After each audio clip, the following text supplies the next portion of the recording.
Y bueno, pues hasta ahí la dejamos. Algunos de los microorganismos del suelo que intervienen en todos los procesos va de Bacillus subtilis, Actinomycetus, Pseudomonas, Azotobacter, Azospirillum y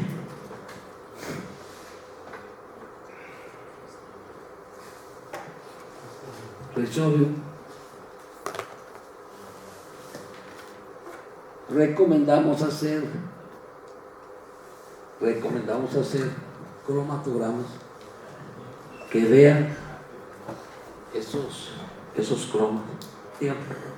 ¿No hay manera de pasarse por emocionarse, de echarle más pequeñas a la planta o algo así, de echar muchísima harina de roca? Con la harina de roca, no, está muy difícil. Está difícil. No, pues, ¿no viste las plantas saliendo de las piedras? No, es muy difícil que quemes. No quemes. Con la harina de roca no quemes. O sea, es más fácil que quemes con otras sustancias a que lo quemes con harina de roca. Nacho, una pregunta. Una vez pues, nos habían dicho de que cuando hay exceso de un mineral en el suelo, se bloquean otros minerales. No sé si eso, ¿qué opinas tú sobre eso? O sea, entonces quizás si estamos echando de más y generamos un exceso de ciertos minerales, hay otros que se bloquean que también son como importantes para el buen funcionamiento de la planta.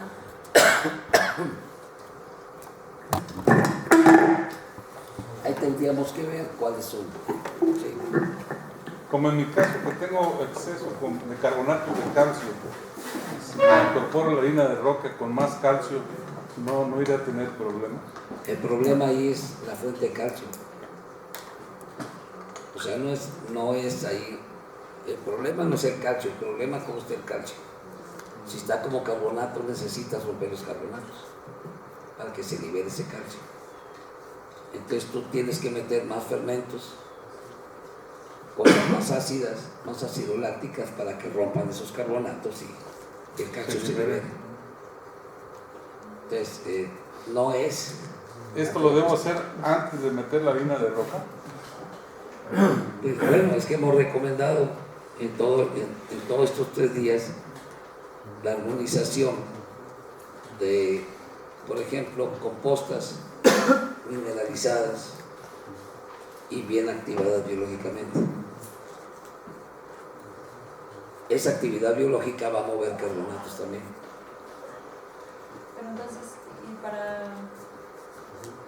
responder a la pregunta por eso, pero es que hay minerales que pueden bloquear su exceso a otros minerales o la absorción. Eso es muy genérico, ¿no? sí. O sea, es muy general. De que puede haber, sí puede haber. Pero en el caso ahí, ¿cuál sería? O sea, si una harina de roca, yo te estoy diciendo que la hagas de diversidad de rocas, Tiene poquito de todo. pues tiene poquito de todo. Entonces, digo, no creo que sea motivo de bloqueo. Si tú tienes muchos carbonatos de calcio y agarras una roca de carbonato de calcio y se la pones, entonces ya le jodiste el suelo, compañero. O sea, hay que aplicar la lógica. O sea, no te puedes ir así nada más. Dígame. No, para lo que decía ella, por ejemplo, para inhibir un mineral de otro, pues tendría que haber una reacción, ya sería si usas una sosa o algo. Pues sí, solamente que hagas ese tipo de reacciones, pero aquí no está haciendo ninguna reacción. La única reacción que queremos es la reacción biológica, que es meter diversidad de minerales, por ejemplo en el compostaje, con alta carga de microorganismos, para que transformen esos minerales. Entonces, ¿cuál está el problema? No hay lío. O sea, yo nunca he visto, además, tengo años aplicando harina de rocas en diversos cultivos y ni un solo problema. ni uno solo. Así que digas, pasó. O sea, es que con las soluciones nutritivas, con las sustancias, o sea, con las sales minerales, sí hay muchísimas interacciones, hay que tener un montón de cuidado, pero pues es que eso es aparte. En la roca, pues, digo, por lógica, ¿no? O sea, si es harina de rocas, pues es roca molida y es lo mismo que hay en el suelo. Entonces, pues no puedes caer en exceso o desbalance desde mi punto de vista. Por el contrario, pues sería un enriquecimiento mineral del suelo, ¿no? No sé si sigue la lógica.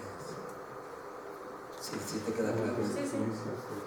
Porque no es nomás así decir, es que sí pasa, como dice Santiago, cuando metes soluciones ya. Una solución, por ejemplo, me dicen, le recomiendo a una persona que tiene tomate que le ponga un caldo visosa porque empieza a tener hongos. Fitóforo. Le digo, póngale el caldo visosa. Me dice, sí, está bien. Me manda un WhatsApp. Nacho, se me quemaron un poco las plantas cuando apliqué el caldo visosa. Dije, china, con el caldo visosa. Me dice, sí, se quemaron. Bueno, es que usé un calcio líquido.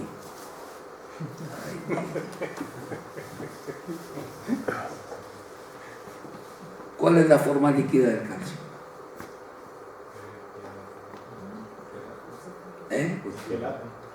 No.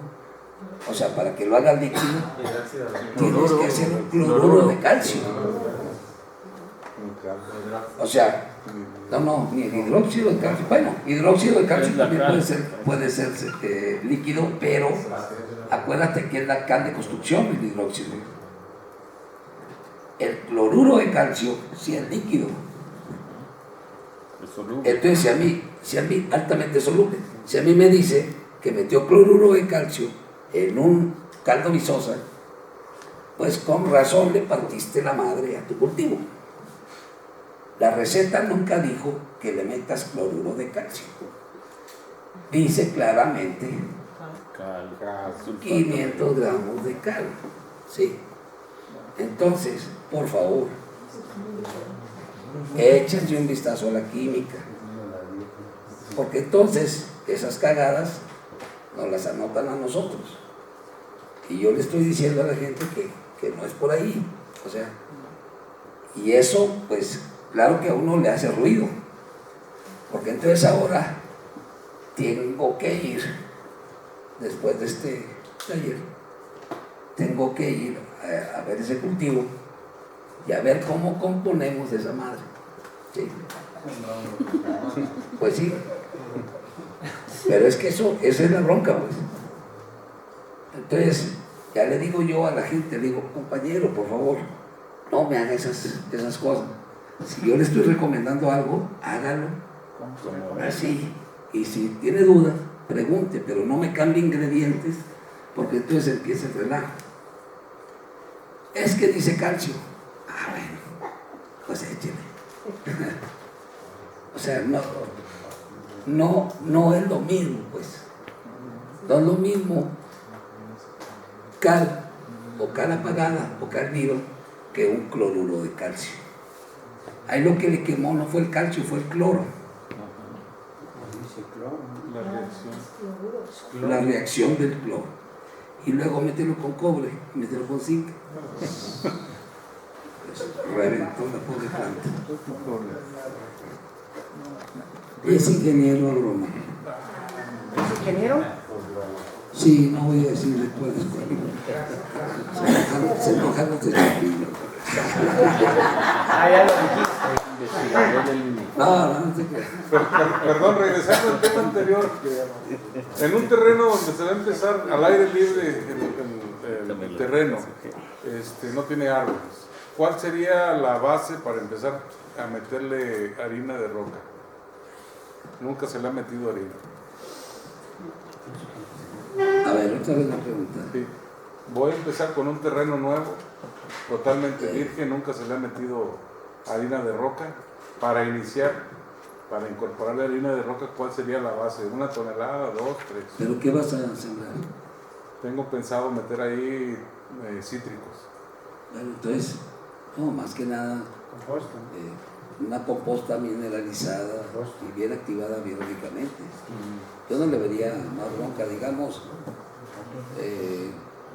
200-300 kilos de harina de roca en la composta, ¿no? Sí, o sea, no, si está virgen el suelo y está, pues, no le ha sacado nada. No, está virgen para mí. Ah, bueno, pero ya era. Mire, a nivel mundial se reconoce la importancia Chicos, sigamos. de microbiología del suelo. Es efectivo, económico, fácil de acceso, fácil para hacer agronegocios y la vida pues como mercancía.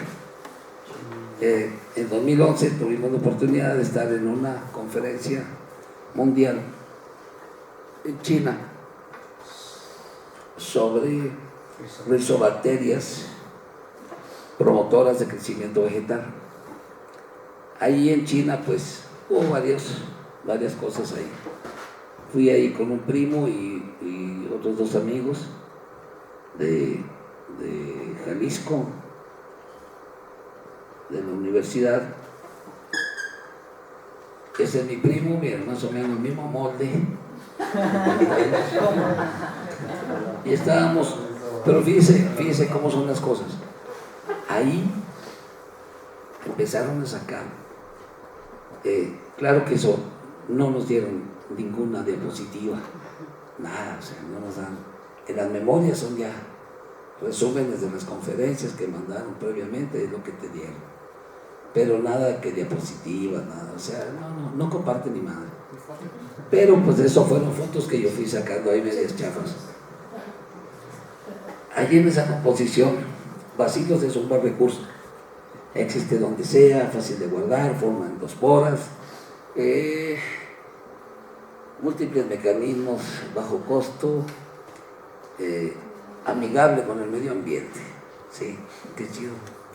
Pero acá lo que llama la atención es lo que está abajo de la segunda: ingeniería genética para incrementar su efectividad. Eso es el gran monopolio que ya viene, bueno, no viene, ya está. 2011 anunciaron que el mercado americano era su objetivo.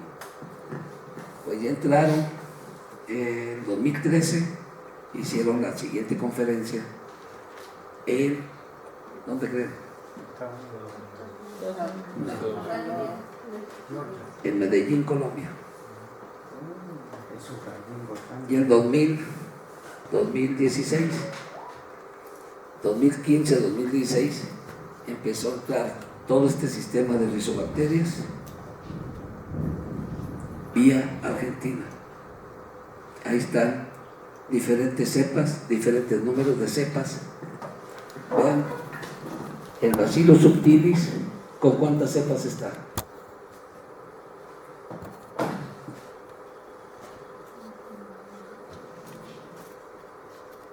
¿De dónde las patentes? ¿De dónde es? Si el Bacillus subtilis está en la naturaleza. Pero bueno, si nosotros no manejamos esta información, después no nos quejemos de que nos están vendiendo transgénicos o nos están vendiendo microorganismos manipulados. Lo que más asusta es esto: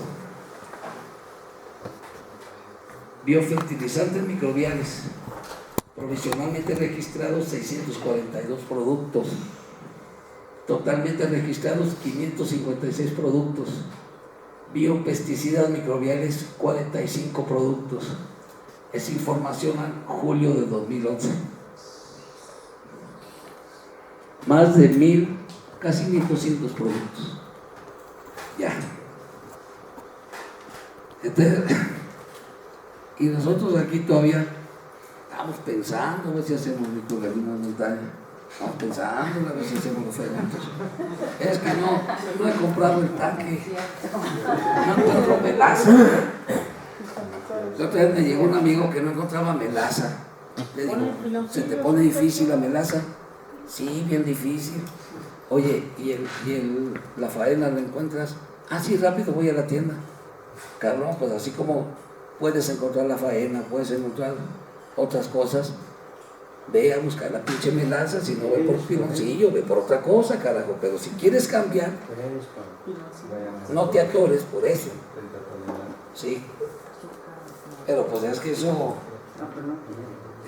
esa es la cosa. Ahora, claro que va a haber.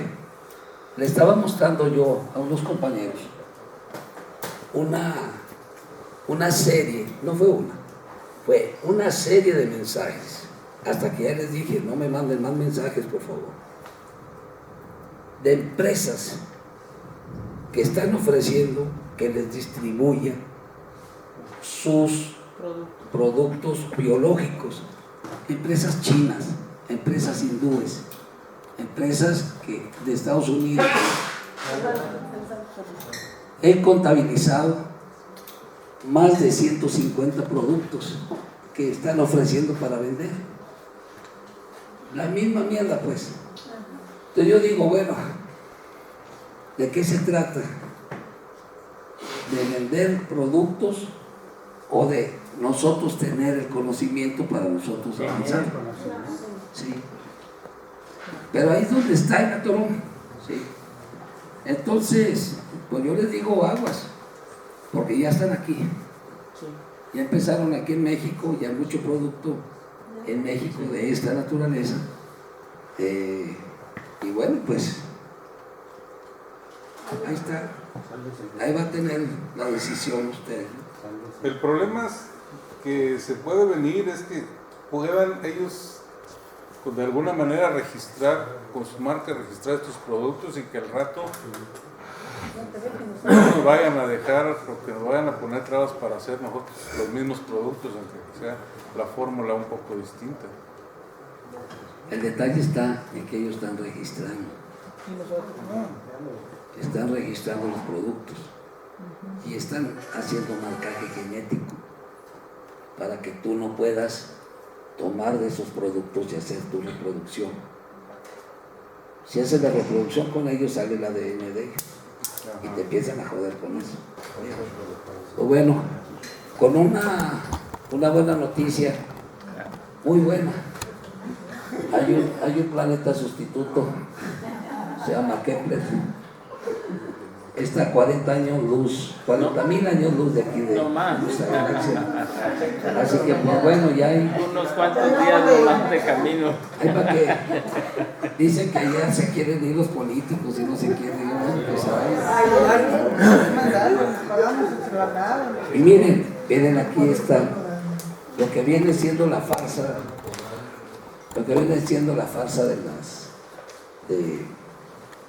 me da pena, de los programas de gobierno. Esta fotografía la saqué de una revista de la Zagarpa, donde dice apoyamos al campo con inversión, con invernaderos, con todo eso, y salen las señoras indígenas chamula, salen, mire, apenas el tomate está recién plantado, ya tiene tomates en la mano, y ya tienen los tomates en la mano.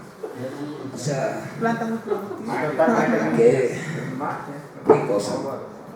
O sea, el engaño, vivir en la falsedad y todo nada más para sacar dinero y robarse lo más que puedan, esa bola de cabrón.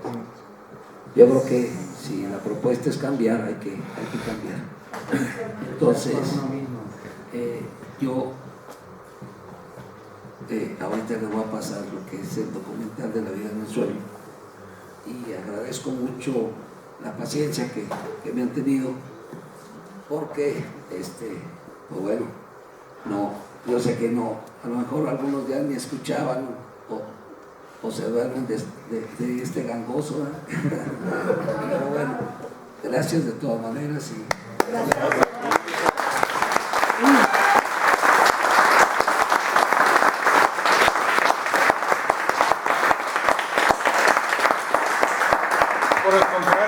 considero darte las gracias en nombre propio de mi familia.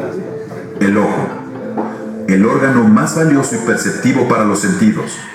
Y aun cuando observamos un evento, no lo percibimos todo. Nuestra vista tiene limitantes, y gran parte del campo visual es complementado por el cerebro, haciéndonos creer que hemos visto la escena completa con la misma precisión. La naturaleza es un fenómeno dinámico en todas sus dimensiones. Los ecosistemas son regidos por distintas interacciones a través de ciclos naturales y flujos de energía, pudiendo dar la impresión al ojo poco atento que escasas interacciones ocurren.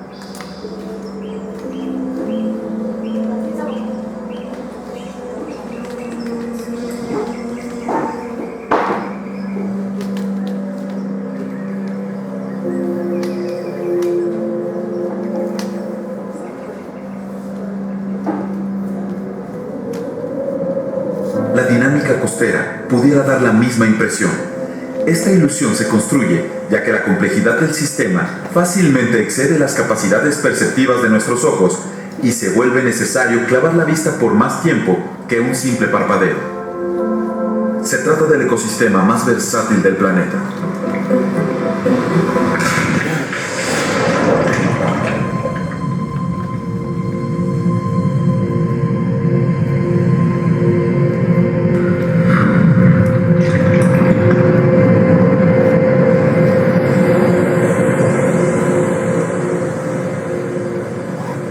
Estas características han llamado la atención de todos los humanos desde tiempos inmemorables. Sin embargo, se debe tener cuidado. El atractivo de vivir en la costa es tan grande que cerca de la mitad de la población mundial vive en esta región, y los números están incrementando. Llamativa por la panorámica que ofrece, pero pocas veces reconocida como un ambiente de transición, y en consecuencia, asentamientos humanos establecidos con poco conocimiento. El poder erosivo del embate de las olas fractura y desgasta el material natural en la costa, siendo capaz de erosionar hasta 90 centímetros por año en esta región.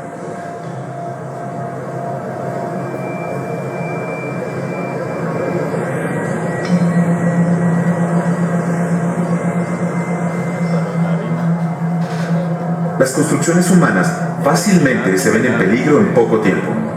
Al construirse estos asentamientos sobre cantiles, debe considerarse el peso que impone la edificación sobre la estructura natural.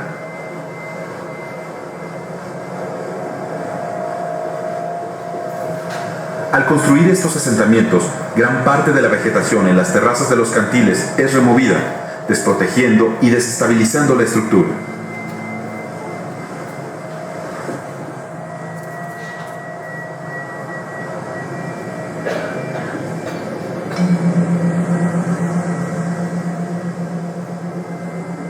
Frente a la inevitable erosión y el avance del mar, se edifican construcciones de protección que bloquean o redirigen el embate directo de las olas.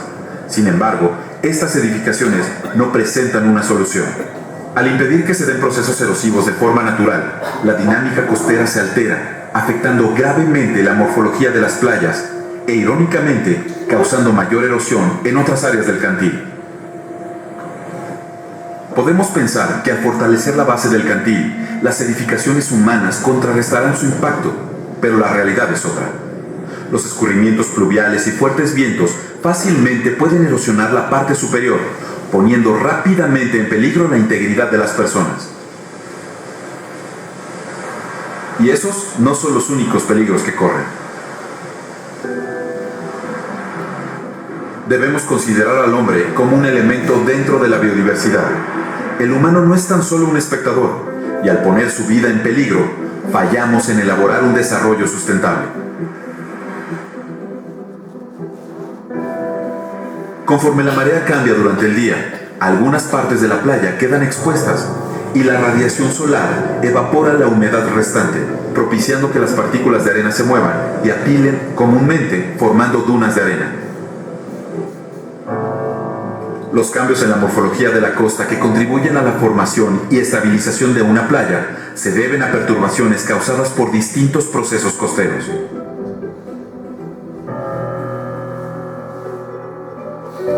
Estas estructuras se convierten en sitios fundamentales para el balance, estabilidad y preservación de las playas, al comportarse como barreras de protección, sitios de hábitat y retroalimentadoras de la línea costera. Al complacer la demanda de una vida y turismo que exigen más cercanía al mar, se ha vuelto inusual que el sector inmobiliario y turístico reconozcan su importancia socioeconómica y ambiental. Diversos fraccionamientos han sido construidos sobre estas estructuras naturales, modificando gravemente la dinámica natural. Y aunque estas construcciones no destruyeron el campo dunar, no es posible afirmar que no ejerce una presión ambiental importante. Después de su construcción, el sistema ha sido apto para recuperarse. Sin embargo, los habitantes de esta región introdujeron vegetación exótica, que resultó en el desplazamiento de la vegetación original, causando una pérdida de biodiversidad masiva.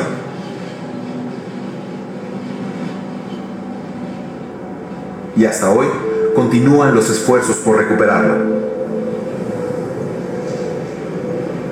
Si estos depósitos son modificados de forma inconsciente por el humano, graves problemas y cambios extremos han de esperarse. Un sistema gravemente vulnerable es aquel cuya capacidad para recuperar su estado dinámico original prácticamente se ha perdido. Este sistema se encuentra terriblemente expuesto a procesos erosivos por el viento e intensa presión de actividades antropogénicas en todo su alrededor.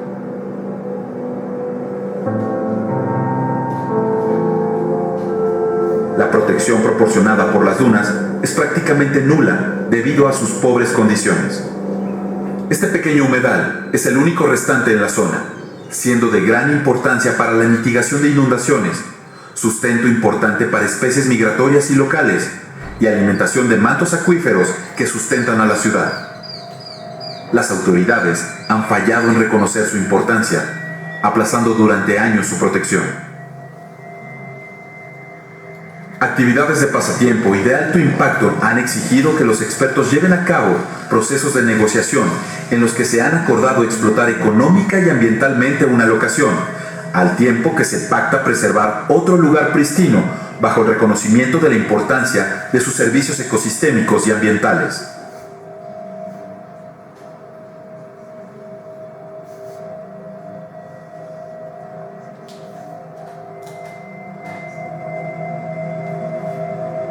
Los grandes bosques de kelp.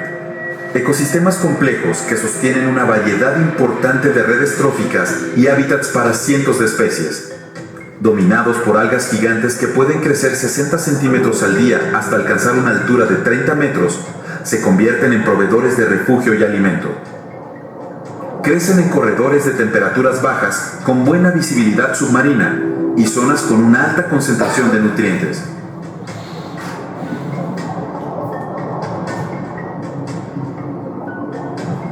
Cerca de la superficie se encuentra el dosel. En condiciones favorables, comienza a esparcirse en el límite de la superficie. Las grandes frondas, al ser irradiadas por luz solar, pueden realizar procesos fotosintéticos. A su vez, absorben grandes cantidades de nutrientes, que posteriormente serán dispuestos como alimento para otras especies.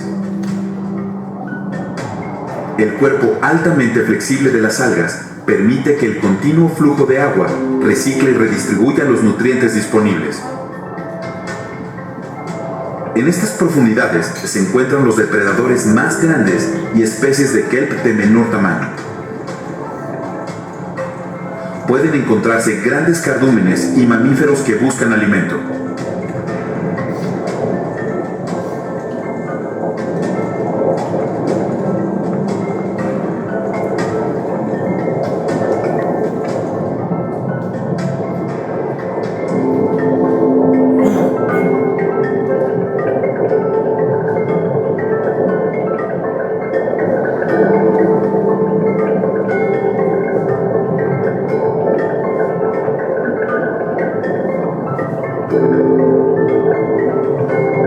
Las algas anclan sus estructuras especializadas de fijación en fondos rocosos, permitiéndoles soportar el constante oleaje e intensas corrientes marinas sin ser desprendidas.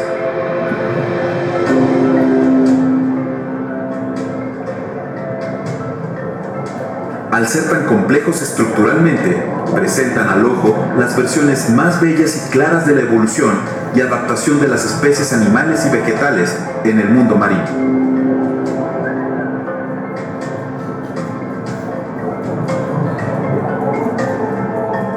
Eventos cíclicos como el Niño contrarrestan la productividad de los bosques al privarlos de nutrientes, exponerlos a altas temperaturas, tormentas extremas y poca luz debido a las túrbidas aguas generadas por intensas lluvias que mezclan violentamente el agua oceánica con sedimento terrestre.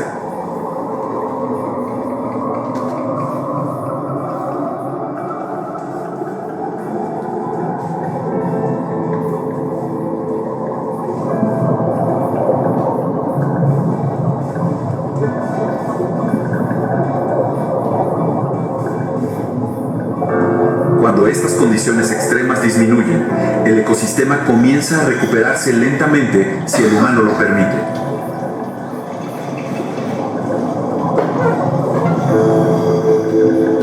Una mala gestión costera puede impedir que estas condiciones propicias se presenten. En esta locación, 6 décadas atrás, comenzó la extracción de piedra caliza. Solían existir grandes mantos de bosques. Con el pasar de los años, una violenta fragmentación comenzó a ocurrir. En una fuerte conjunción de condiciones naturales extremas y una acelerada sedimentación de polvo mal gestionado causaron que los bosques perecieran y no han sido capaces de recuperarse. La cercanía de la mina presenta una amenaza constante. Al tener poco control sobre el polvo remanente de la extracción, el viento fácilmente lo desplaza al interior del mar. En poco tiempo, estas partículas ajenas al ecosistema se depositan en el fondo, fraccionando el ciclo de vida de las algas gigantes, dañándolas e impidiendo que siguientes generaciones de algas se fijen en el substrato correcto y continúen el ciclo de la vida. Si se pretenden elaborar planes asertivos de conservación, debe aceptarse que es necesario comprender el estado biofísico y los elementos que generan oscilaciones en la biodiversidad de un ecosistema que están sujetos a una red de presiones ambientales y antropogénicas. En la naturaleza no existe un estilo de vida como el que el humano ha creado para sí mismo, y todo indica que no es compatible con los ciclos de vida naturales.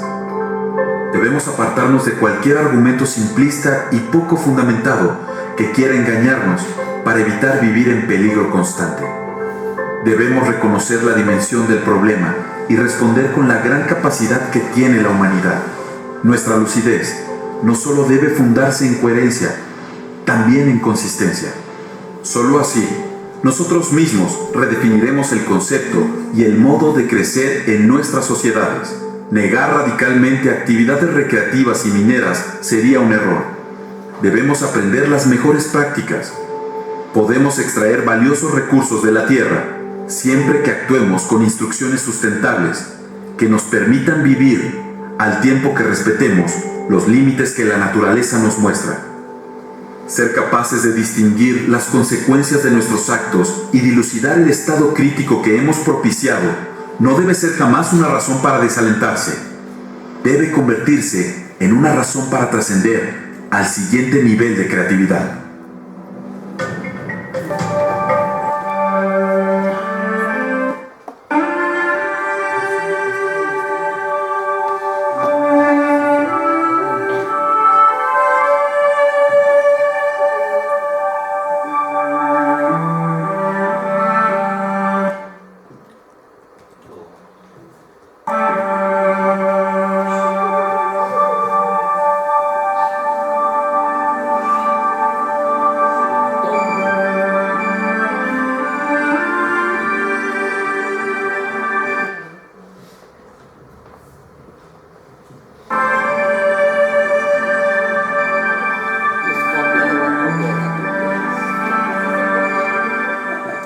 pirata.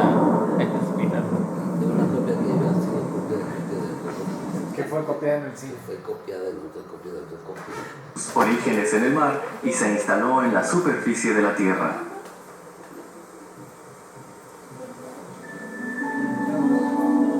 Esa es bellísima las tomas.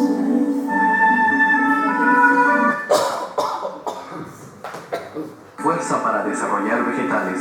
No es simplemente un conglomerado inorgánico.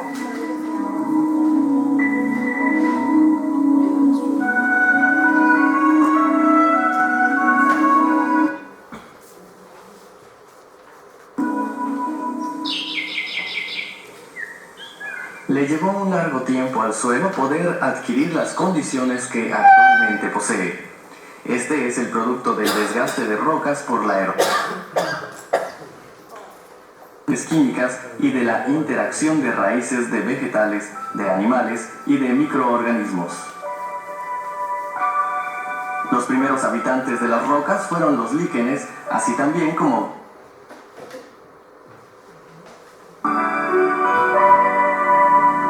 asombrosamente, para formarse una ligera capa de suelo de 1 centímetro de profundidad se requieren más de 300 años.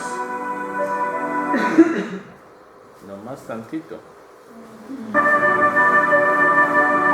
En un país como el Japón, en donde abundan las cenizas volcánicas, se requiere de algunos cientos o miles de años para que éstas se transformen en suelo.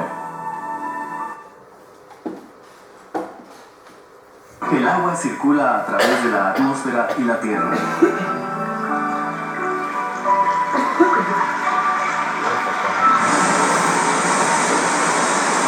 El agua que fluye del suelo de bosques contiene gran cantidad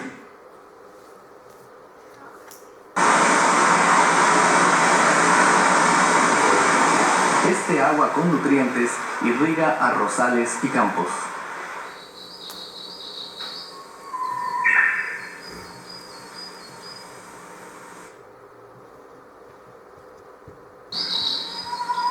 Cerca del célebre monte Fuji se encuentra la estación experimental de Ojito. En estos alrededores,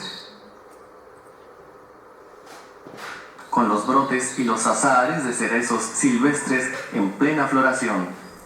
Desde tiempos inmemoriales, el japonés ha aprendido que el hombre es una parte de esta generosa madre natura.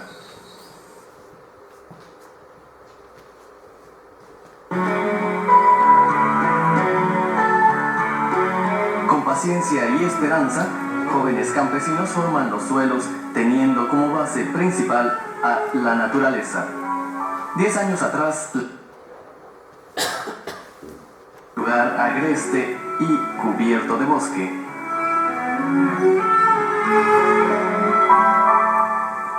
Este es el suelo de la estación luego de 10 años de ser trabajado.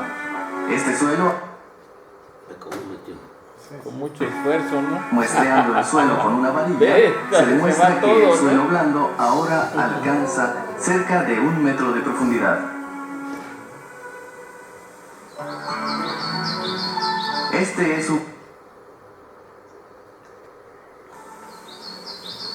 la riqueza que el suelo posee en estado natural, podemos comprenderla apreciando este bosque.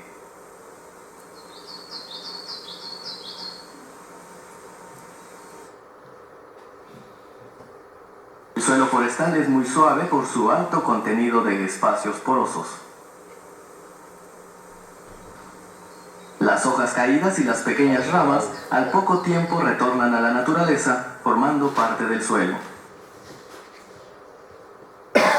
Organismos tales como hongos, bacterias y actinomicetes son los primeros habitantes que se instalan en las hojas caídas. Sin el uso de aparatos sería imposible verles.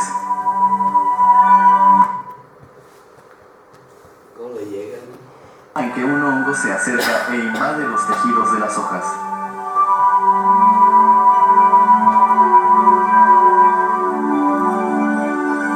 Aquí puede apreciarse la rápida multiplicación de las bacterias,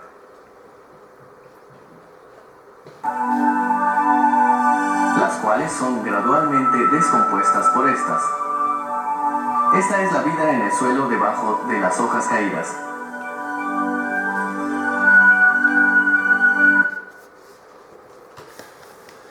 A estas profundidades. Un mundo animado de pequeños seres que ayudan a descomponer la materia orgánica dentro del suelo.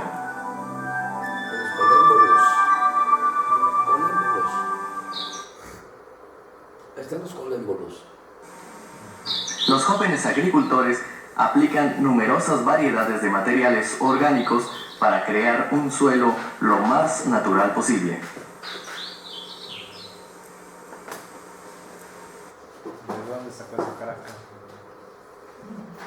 El hábitat para seres pequeños como las lombrices de tierra.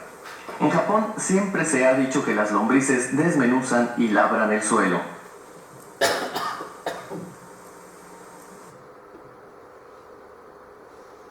Composta producida por el hombre. Bajo estas condiciones ocurre algo similar a la descomposición de las hojas en el bosque. Para la descomposición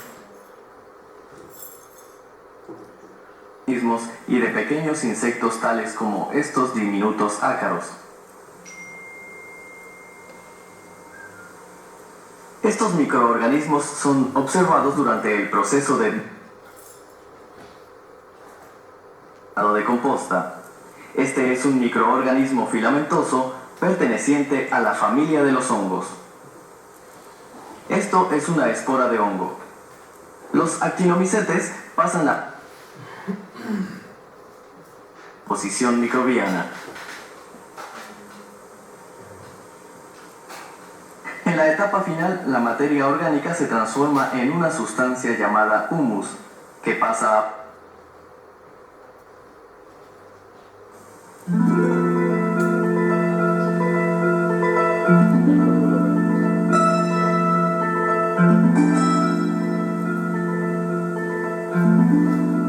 Este suelo agregado contiene. La estructura es creada por la combinación de la descomposición de materia orgánica y partículas de suelo arcilloso. Los polisacáridos, segregados por el metabolismo microbiano, mantienen unidas muy fuertes. La estructura porosa del suelo ayuda a almacenar los nutrientes, el aire y el agua para los cultivos, brindándoles a los microorganismos condiciones especiales para su.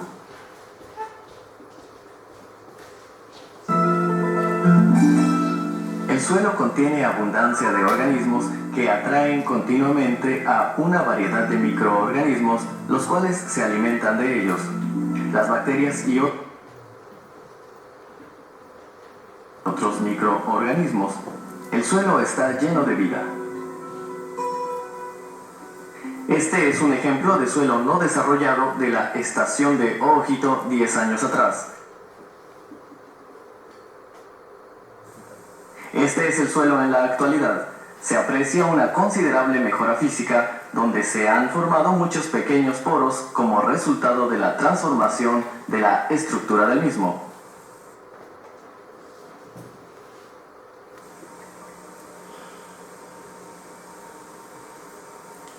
Un análisis químico del suelo denota que también tiene un equilibrio adecuado para el crecimiento de cultivos.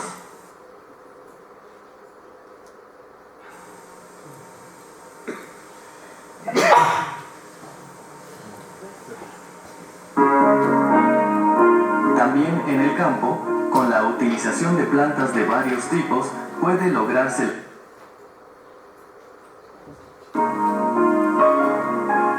Las más indicadas son las plantas leguminosas o las gramíneas de cualquier tipo.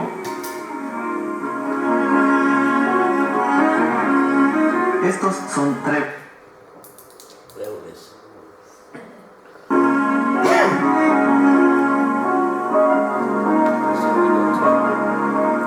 y también este tipo de leguminosa es muy fácil de ser descompuesta por los microorganismos.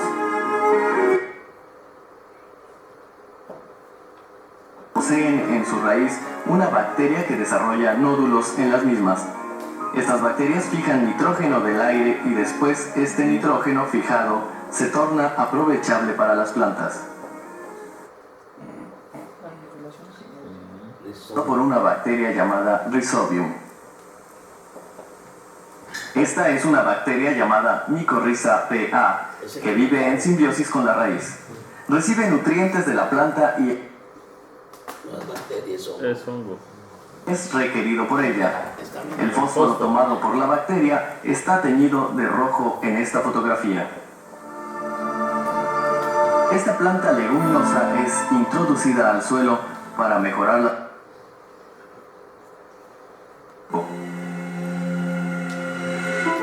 Pero después lo harán.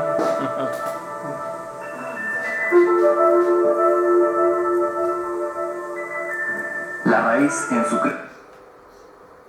Esa afirmación está bien. partículas del suelo.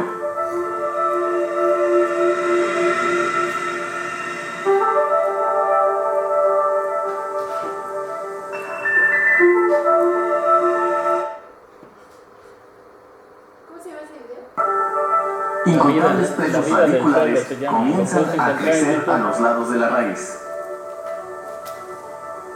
La vida en el suelo. La vida en el suelo. En el suelo duro hasta hacerlo suave, jugando de este modo una parte primordial en la mejora del suelo.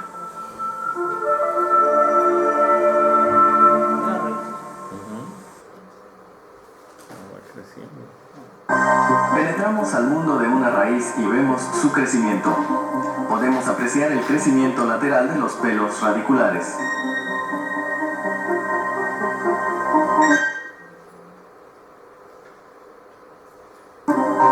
La planta absorbe agua y nutrientes a través de las raíces adventicias.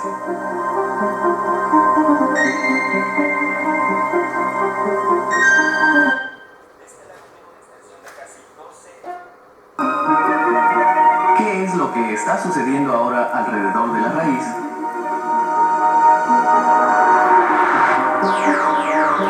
Este es el punto de crecimiento en el ápice. El punto de crecimiento posee una gran actividad metabólica. Las secciones antiguas se desprenden continuamente. Dentro de las células de raíz desprendida aún existe. Tratar de ingerir las mismas.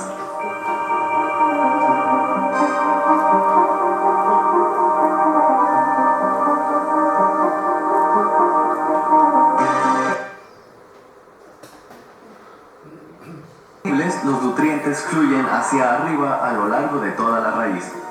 Un gran número de microorganismos se concentran allí. Estos se multiplican alimentándose de los nutrientes que son secretados por la raíz. En nutrientes del cultivo.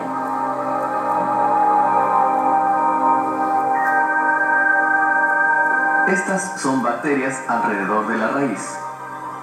También los microorganismos sobreviven cooperando con la raíz, creando un mundo muy similar a las bacterias intestinales que existen en el ser humano.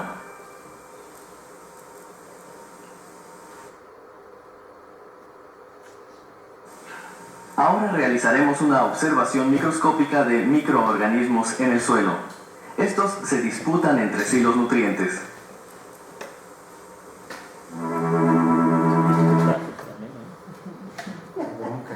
Esporas de hongos.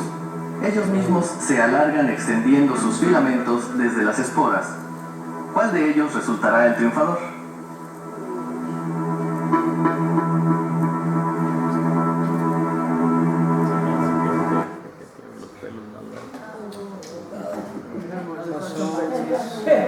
Cada quien lo ve por su cuenta, ¿no? ¿Qué pasó? Son dos versiones. Parte 2.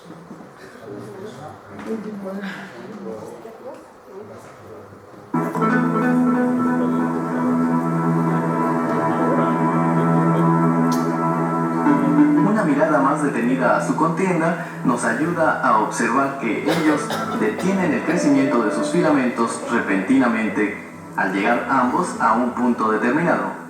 Es como si alguna clase de información previniera su ulterior crecimiento. De esta forma, ellos respetan su territorio. Esta bacteria se mantiene aislada de la otra, creando una barrera entre ellas.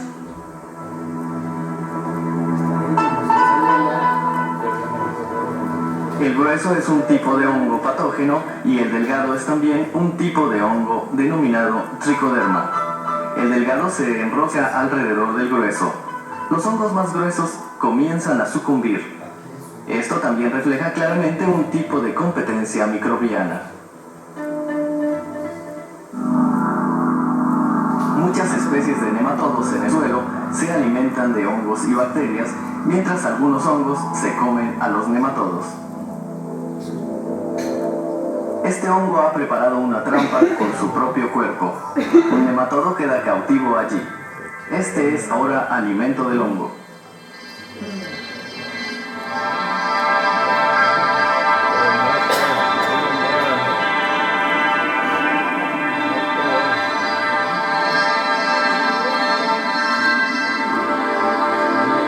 Las bacterias, entre otros, se alimentan también de nematodos muertos.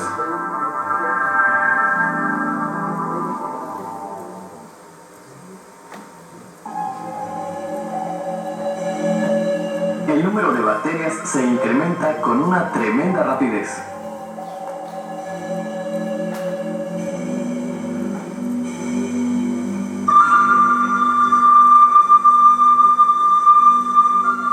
Las primitivas amebas están emergiendo en el frente y fagocitando bacterias.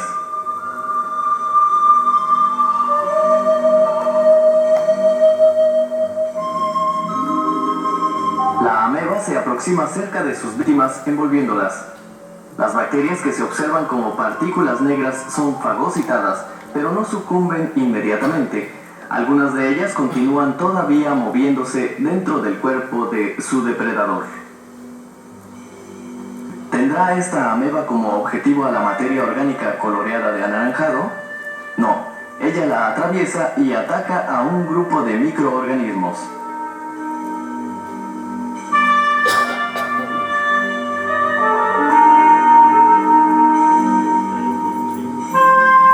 Estos son fagocitados, ablandados lentamente y finalmente digeridos dentro de la ameba.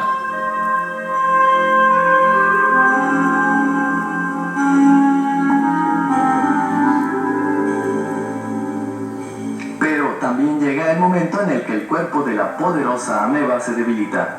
Entonces las bacterias que se encuentran cerca aumentan en cantidad. Esta es una lucha por la supervivencia en un invisible mundo subterráneo donde un evidente ecosistema impide el crecimiento desmedido de organismos específicos.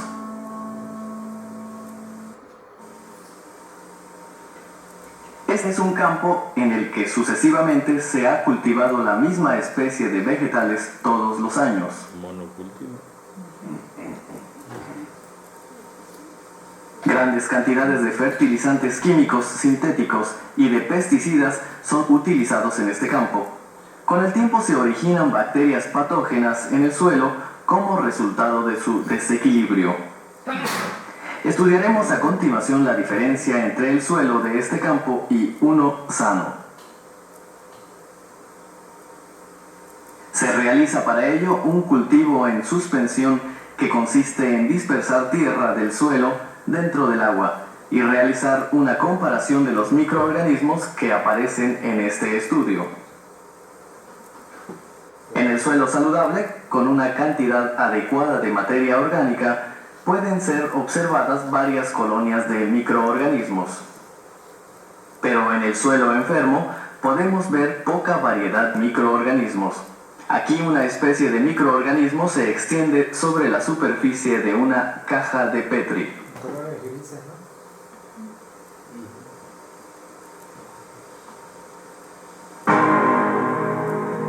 Aquí observamos un gran crecimiento de las hifas de un fusarium, especie de hongo patógeno que se encuentra en el suelo.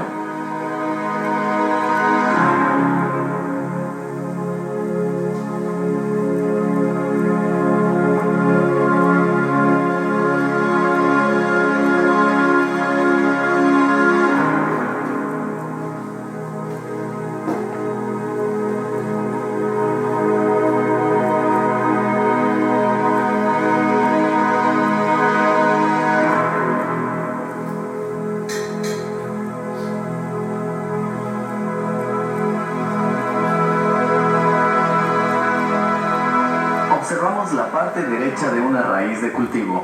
El fusarium se acerca a los pelos radiculares y penetra en la raíz.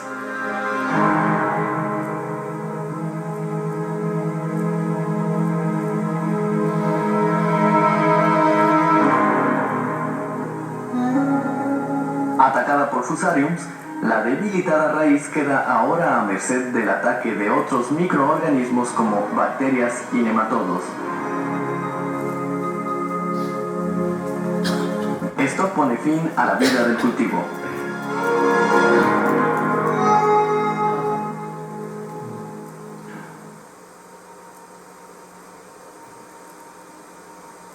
Esta es una plantación de tomate marchitada por fusarium. En la actualidad, la enfermedad causada por fusarium es un serio problema para el cultivo de hortalizas.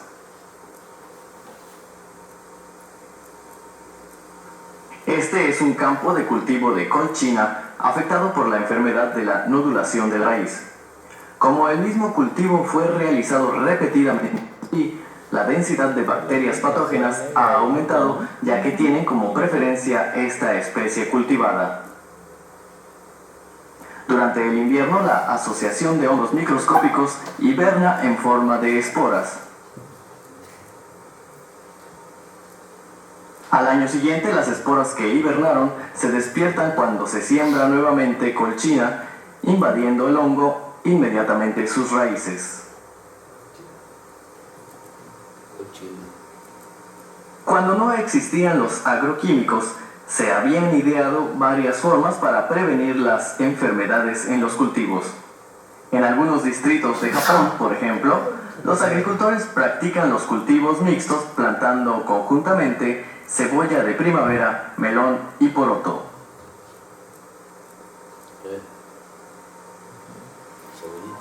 Hemos encontrado un microorganismo que inhibe el crecimiento de hongos y que vive en estado de simbiosis en las raíces de la cebolla de primavera. Estos son hongos patógenos y microorganismos antihongos que crecen en la raíz de la cebolla. Este es un fusarium que busca extender sus hifas. El hongo microscópico es envuelto por una bacteria antihongos.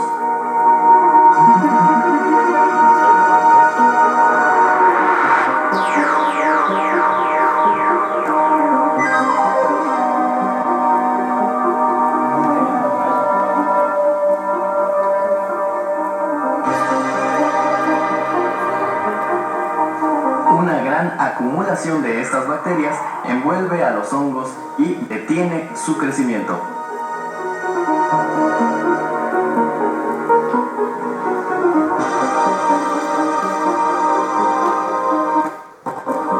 Estas bacterias son también capaces de digerir a los hongos.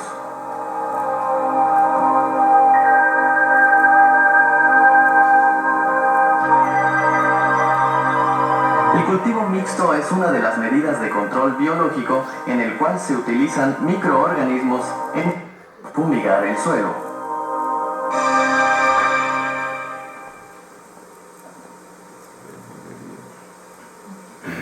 Este es un suelo que siempre dependió de fertilizantes sintéticos y agrotóxicos.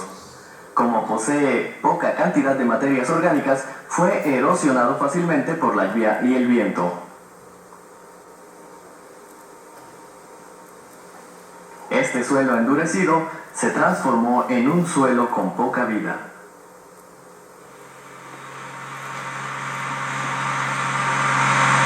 Para rehabilitarlo, tal vez sea necesario introducirle compuestos naturales en cantidades suficientes para la activación de microorganismos.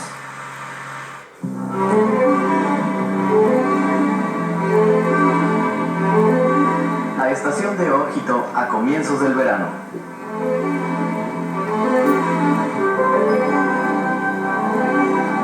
Los agricultores han comenzado a cosechar el té en los campos.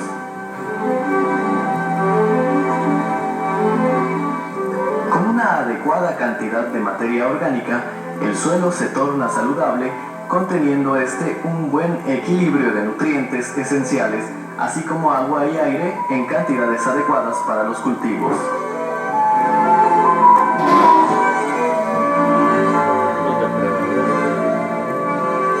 cultivo mantendrá las hojas, flores y frutos sanos, mientras el suelo permanezca vivo y saludable.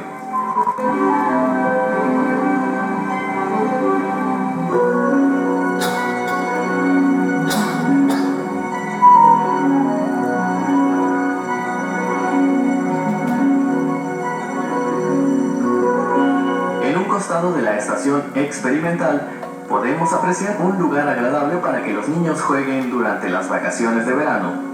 Su objetivo son los escarabajos.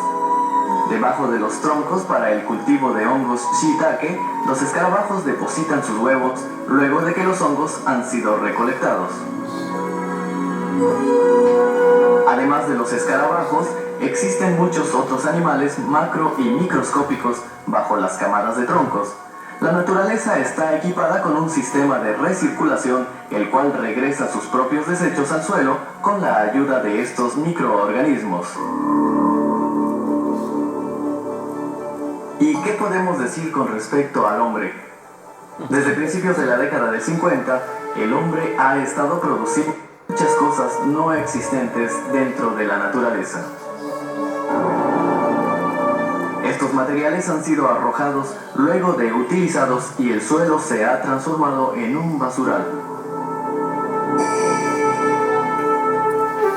En la actualidad, la basura ha alterado el sistema de recirculación de la naturaleza.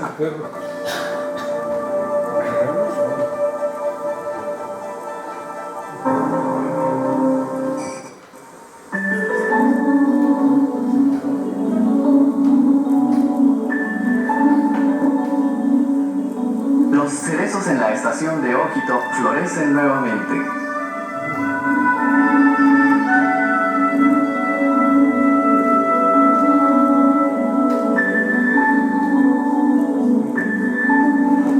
El suelo está lleno de vitalidad, otorgándole vida a los nuevos organismos.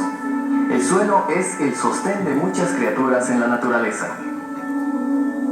Si el mundo se considera bajo un nivel cósmico, cualquiera comprenderá que la vida del hombre es justamente una de las muchas formas de vida de la naturaleza. Varias formas de vida pasan a través del hombre como alimento y así el hombre crea el suelo.